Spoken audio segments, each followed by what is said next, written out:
Mhm. Do you ever wonder how to keep that vacation feeling going after it's over? Well, today I'm super excited to be interviewing my friend Julie. And unconventional is synonymous with Julie, her teachings, and personal life approach.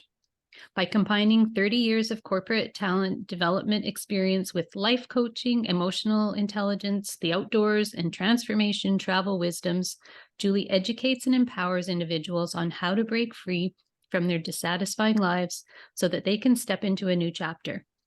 Through her signature programs, the Fulfillment Factor Formula, and her Amazon bestseller, The Way of the Traveler's Heart, Julie helps guide her clients on their inner journey so they can experience everyday life with awe, joy, and wonder.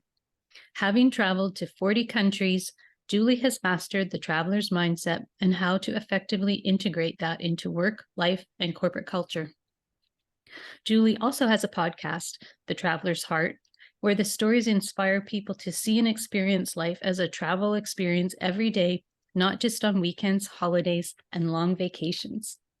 So welcome, Julie.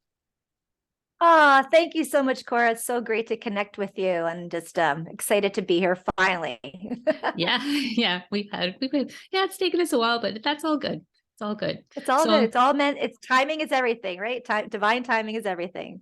Right.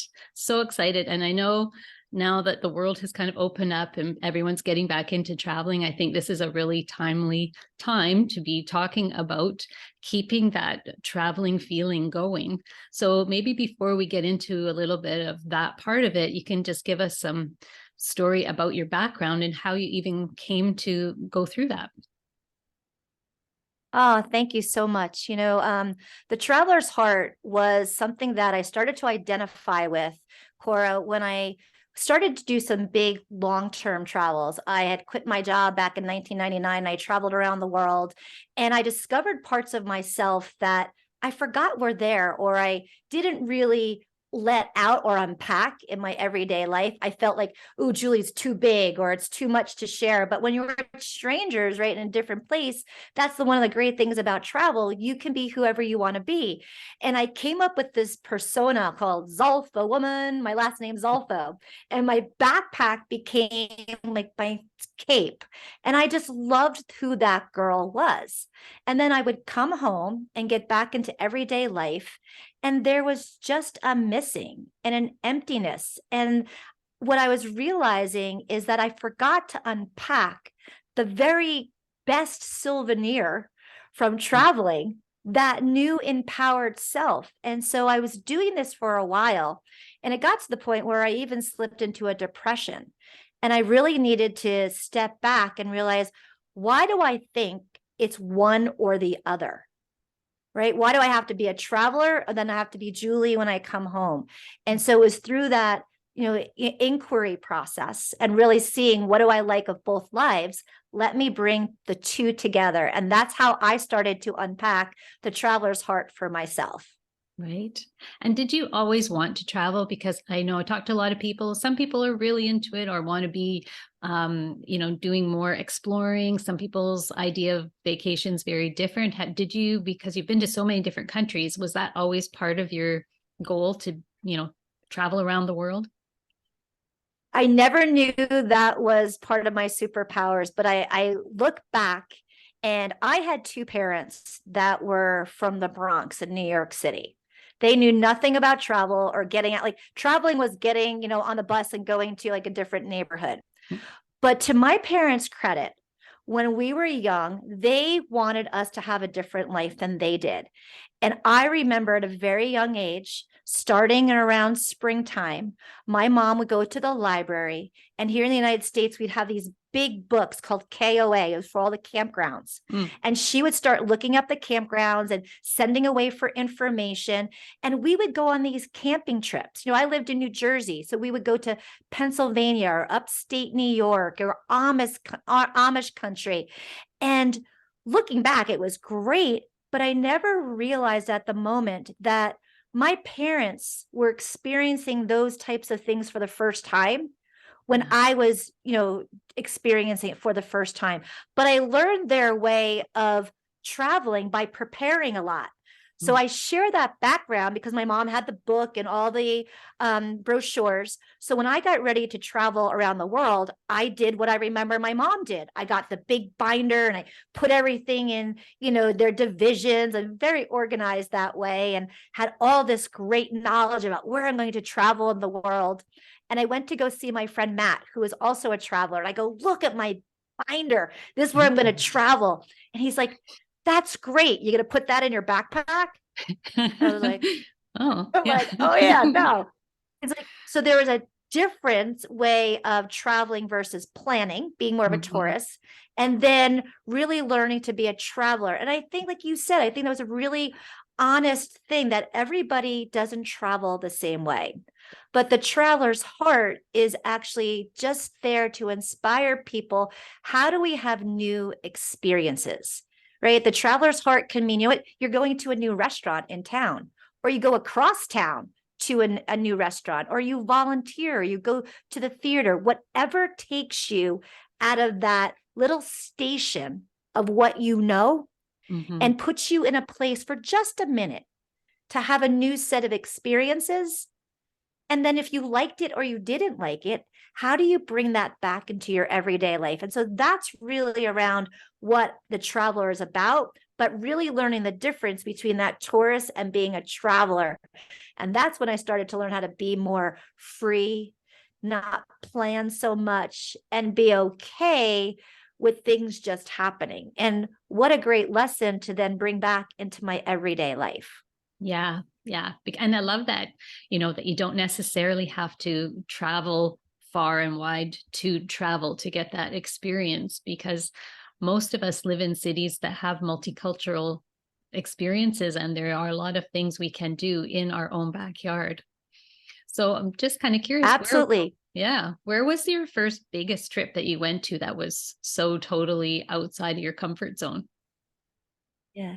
My biggest trip was 1989, and I was about to turn 30 years old. I was living in San Francisco and I was in the travel industry. I was working for Pier 39 in their destination marketing department. And I booked a trip to New Zealand. And I found that trip when I was sitting at my hairdresser and I was looking through a magazine. And back at the time, magazines had all those perforated things. So just like Hmm. my mom, I pulled out the perforation, I mailed away for this, and I did this walking tour in New Zealand. Oh, I cool. never traveled by myself. I never went on a walking tour. And so I got on a plane by myself in San Francisco, traveled halfway around the world, ended up in New Zealand, and I got up every day and I walked with strangers. And Yeah. at the time, I was only 30. The next older person was 40. And then Yeah. there were people who are 50. And I'm thinking, oh my God, well, if these old people enjoy walking as much as I do, right, it will be a good trip. And it really transformed how I saw people. Like age wasn't important. Yeah. And the joy of just getting up and walking every day. And I left that trip saying, screw the 2 week vacation that we normally get here in the United States. If that's all I get, I need to see the world. And that was the beginning of me realizing that I got to do life differently. And so it was New Zealand the first time I did that. Well, And I still wear the ring. I bought this yeah. jade ring when I was there. And to this day, I'm 55 now. And so this ring has not come off my hand as a Wow. reminder of, how beautiful the world is. And I need to continue to have experiences. Yeah, it is. It's just broadens your horizons. Every time you go somewhere different, it's amazing what happens.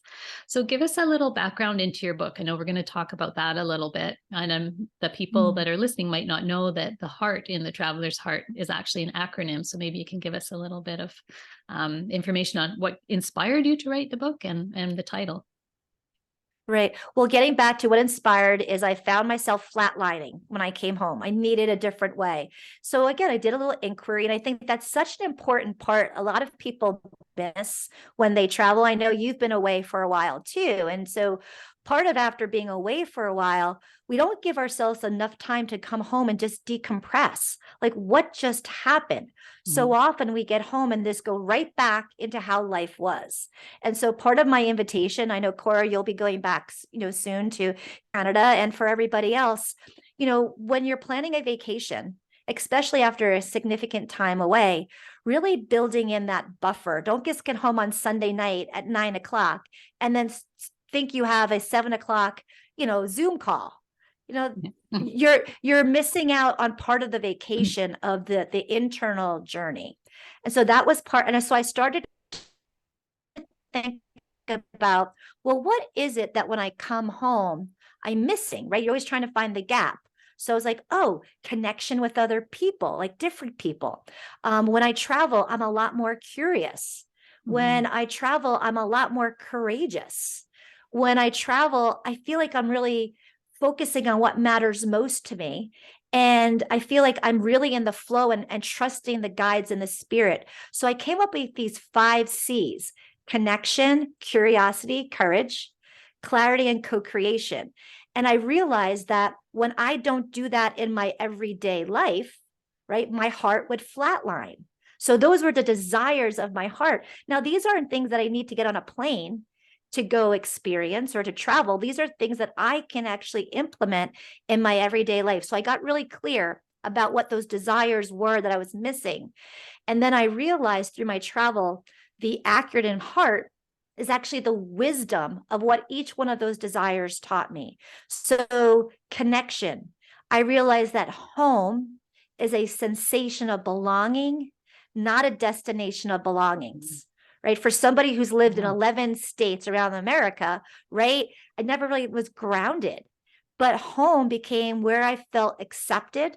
Like, all of us want to feel accepted, that feeling of home. Sometimes we could be at the, a family table of everyone we know and feel very misunderstood or disconnected, Yeah. right? So connection, home, a sensation.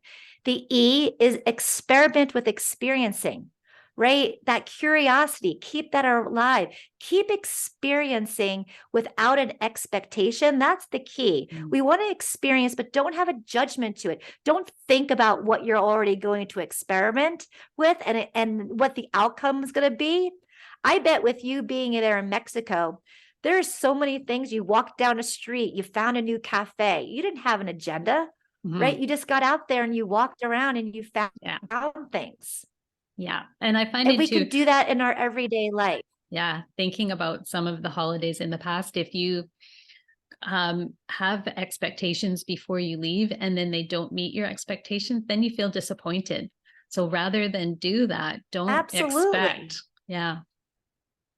Yeah, Nice. so the expectation was a really expectation. So that's really good for in our everyday life, right? Not Mhm. just on vacation, but how often in our everyday life we have this experience that we expect it to be something, and then we miss out what the possibility that it could have been so much more or even different, right? We always say this or something better. That's a Right. better way to show up, right? Yeah. And then the A is about accelerating your self evolution, and that's your courage. So I feel like when you put yourself in new situations, you are just forced to learn, and we Mhm. often learn things, unfortunately, by trial and error, Yeah. right? So having Yeah. the courage, that curiosity makes us more courageous.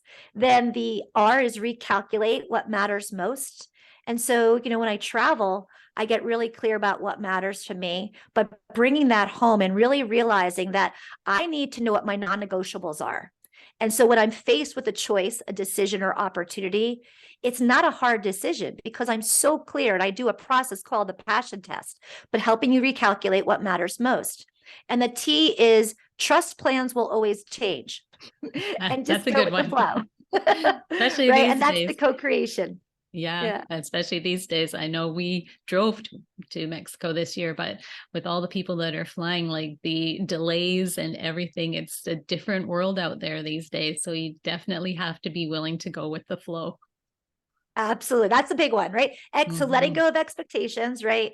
And the T, like just trust it's gonna not work out. And then what maybe plan B, C, D, E, Z is even better. Yeah, for sure. Yeah, that's awesome. And I know people can get your book on Amazon, I'm thinking, if they want to get a copy of your Yeah. book and check it out. Yeah, we'll Yep, have, you can and go to Amazon. Yep. Or you can actually just go to my website, juliezolfo.com, and under book, and there's other, you can go to Barnes and Nobles and other outlets online as well. yeah. So we've still got a few minutes, and maybe you can give some tips if this is something new for some of these people. Like a lot of women maybe didn't do a lot of traveling while they were raising their families or going through careers, and now is the time to start the exploration. Maybe you can give a few tips on what they should think about, or, you know, how to make a plan. Absolutely. Well, I think the first thing you want to think about is, when my travel life is ideal. Right. Mm, And I love how you said it, Cora, like travel is different for everybody. So I would say get a piece of paper and write down what travel is for you. Travel actually can just be in your own home, having a staycation, right? And doing some journaling and actually enjoying just your own area of where you live. Right. But for those of you who want to be a little more courageous, really start putting that wish list together without judgments. Right. So mhm, first get clear about where you want to go. Second, think about, what is it that I want to spend in money, right? You want to get mhm. clear on your money and your finances. And that's always a big thing, time Yeah, and money. yeah. So if you want to plan, think about when you're buying that coffee or you're buying that second glass of wine at dinner, or you're getting that extra dessert. If you have this dream, right? And I want to go on this vacation. I'm actually doing this right now. I just booked a trip for Switzerland in Mm, 2024.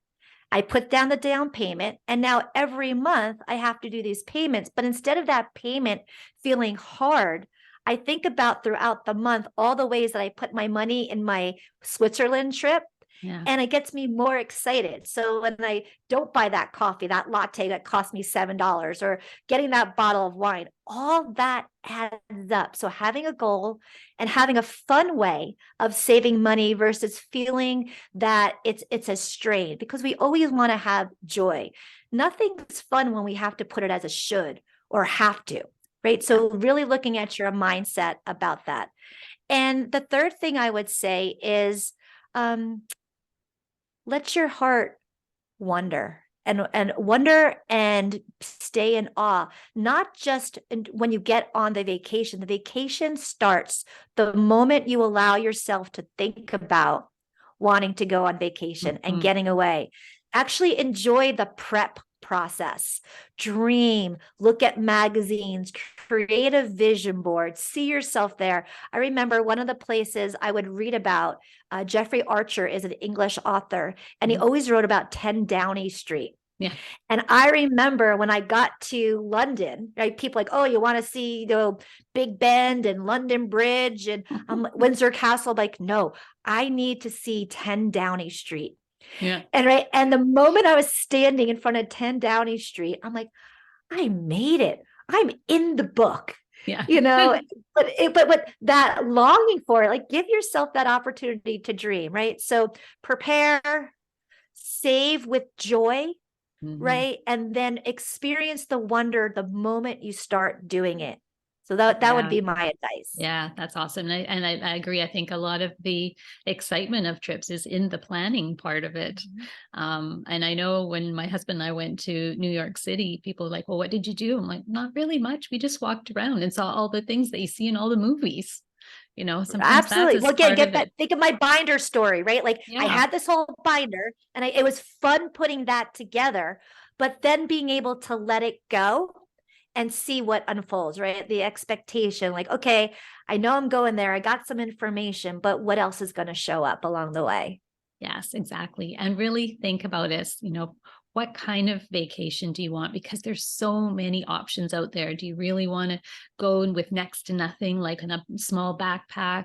Do you want it something extravagant? Do you want to go on a retreat? Do you want to go with your best friend? Do you want to go by yourself? Do you want to go with a group? There's just so many ways to travel out there. So thank you so much for Yeah. And sharing. if I can remind Mm, just one thing before hmm. going, Cora, if I may, Yeah. is that, part of the traveler's heart, like we said, is really allowing for that downtime and that Yes. aha. And so one other thing as a tip is when you notice that aha moment, right, happening during the trip, write it down. Yeah. note it. And when you come home, see how that can be a part of your everyday life. I mean, I'm thinking about you now Mm, being down in Mexico. Is there something, a habit, a ritual that you created while you were down there? Whether it's mhm. going to get your coffee, whether it's watching a sunset, slowing down. That doesn't just have to happen, right? When you're in Yeah. Mexico, how can you bring that traveler's heart and unpack her when you get home? Yeah, I love that. Not so much now, like we're in a different phase, but back in the day when we were working and you only had a few weeks to go on vacation and you got back, like you get home Sunday night and you're back to work on Monday. So really Mhm. taking that time, that I think that's an amazing tip to jot down those little notes to any time you can take a look at those and go back to the moment and just relax again and get into that space. So thanks so much for being on here today, Julie. And for you listeners that are out there, if you have travel plans, start your dream board or however you want to plan for your trip. There's so many things out there to grow. And if you can't go away or you don't want to, I mean, you can still do your traveling right in your backyard. There's so many opportunities. And just remember, it's never too late.